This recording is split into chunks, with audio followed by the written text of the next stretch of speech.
आणि या संदर्भातच नाना पटोले आणि संदीप देशपांडेंनी काय प्रतिक्रिया दिलेली आहे आपण पाहूयात। की जे रुग्णांचे रिपोर्ट्स असतात हे त्यांचे वैयक्तिक रिपोर्ट्स असतात, त्यांच्या फॅमिलीच्या क्लोज माणसालाच फक्त ते दाखवले जातात किंवा पेशंटला स्वतःला दाखवले जातात। हे रिपोर्ट सार्वजनिक करण्याचा कुठलाही अधिकार हा कुठल्याही रुग्णालयाला नसतो। हे रिपोर्ट कॉन्फिडेन्शियल असतात।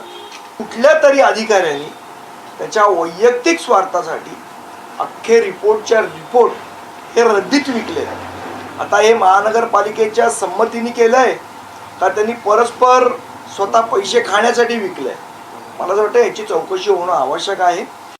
आरोग्याच्या व्यवस्थेमध्ये सुद्धा भयानक आहे की लोक सरळ जातात आणि आडवी येऊन बाहेर निघतात, अशी परिस्थिती महाराष्ट्रामध्ये आहे। डॉक्टर्स नाही, टेक्निशियन नाही, मशिनरी घेणं, कन्स्ट्रक्शन करणं, त्याच्यामधला मलिंदा खाणं हे सरकारचं काम आहे।